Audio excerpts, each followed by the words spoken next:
तुमने कभी नोटिस किया कि हम अपनी लाइफ का सबसे ज़्यादा टाइम प्रॉब्लम को सॉल्व करने में नहीं, प्रॉब्लम्स के बारे में सोचने में निकाल देते हैं। कल तुम्हारा एग्ज़ाम है, तुम्हें पढ़ना चाहिए, लेकिन दिमाग में थॉट्स आने लगते हैं कि अगर पेपर ख़राब किया तो, अगर परसेंटेज कम आई तो, अगर मुझसे सब आगे निकल गए तो। और देखते ही देखते 30 मिनट कब निकल जाते हैं पता भी नहीं चलता। पढ़ाई ज़ीरो और स्ट्रेस डबल। और अगर तुम सोचो कि ये सिर्फ तुम्हारे साथ होता है, then trust me, you are not alone. मुझे लगता था ओवर थिंकिंग मेरी प्रॉब्लम है, लेकिन धीरे धीरे मुझे समझ आया कि ओवर थिंकिंग प्रॉब्लम नहीं, सिर्फ एक कंफर्ट जोन है। असली सवाल ये है, हम ओवर थिंक करते क्यों हैं। तो देखो, जब हम सब कुछ पहले से ही फ्यूचर में जानना चाहते हैं कि मेरे मार्क्स कितने आएंगे, मेरा फ्यूचर कैसा होगा, मैं सक्सेसफुल बनूंगी भी या नहीं बनूंगी, लेकिन लाइफ की तो गारंटी है ही नहीं। हम सब कुछ पहले सोचना चाहते हैं और वही सोचते सोचते हम इतना ओवरथिंक करने लग जाते हैं। दूसरा रीज़न, हम जजमेंट से डरते हैं। कभी क्लास में आंसर पता था लेकिन हाथ नहीं उठाया, कभी स्टोरी अपलोड करके बार बार व्यूज़ चेक किए, या फिर कभी कोई मैसेज करके उसको 5 बार डिलीट किया। क्यों? क्योंकि हम आंसर से नहीं, जजमेंट से डरते हैं कि लोग क्या सोचेंगे।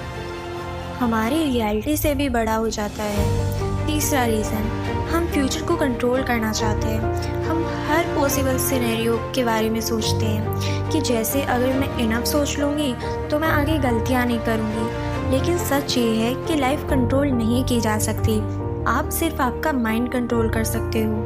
और लाइफ को तो सिर्फ फेस किया जा सकता है। जो शायद सुनने थोड़ा हार्श लगे, ये है फोर्थ रीज़न। कभी कभी हम ओवर थिंकिंग फियर से नहीं करते, कभी कभी हम ओवर थिंकिंग एक्शन से बचने के लिए करते हैं। क्योंकि सोचो, ओवर थिंकिंग करना इतना कंफर्ट है, लेकिन उठकर काम करना बहुत अनकंफर्टेबल।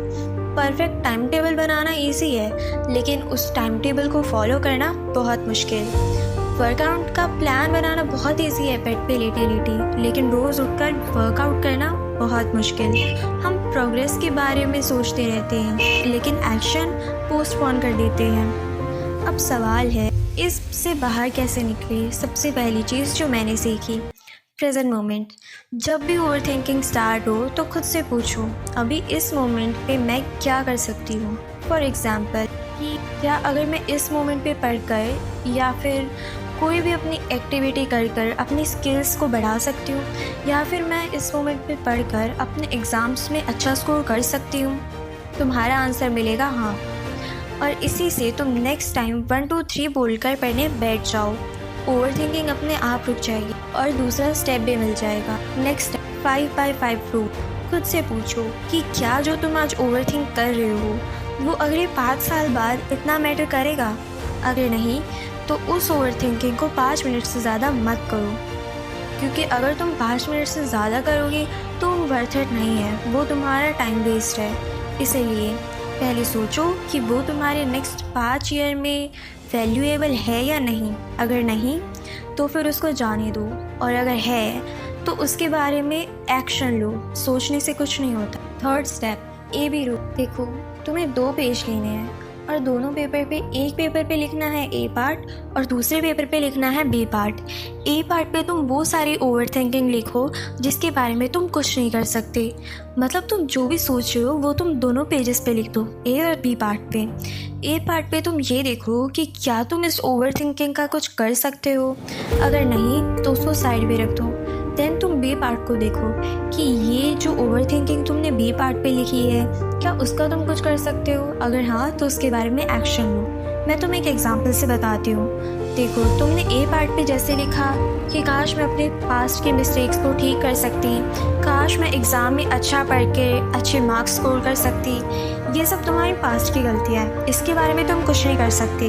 वही तुमने बी पार्ट पे लिखा है कि मैं अपने नेक्स्ट एग्ज़ाम में अच्छा स्कोर करूँगी और अपने आप को इम्प्रूव करूँगी, तो ये तुम कर सकते हो।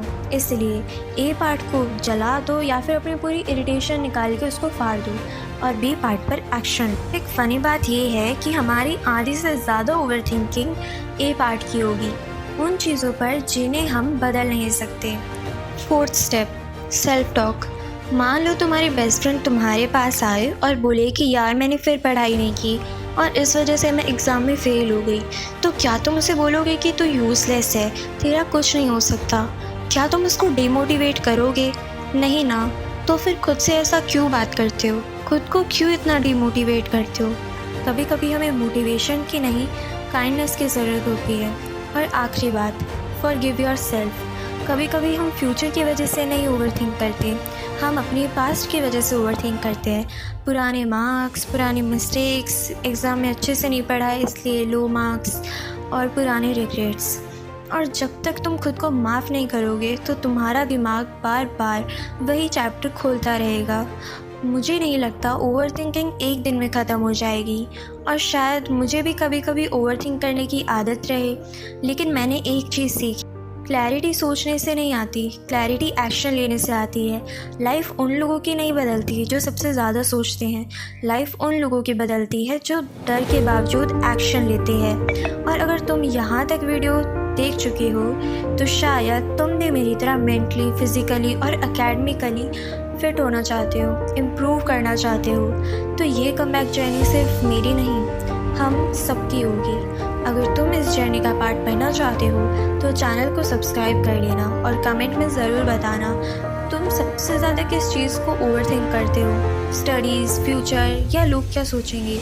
मैं कमेंट्स में मिलूँगी। सी यू।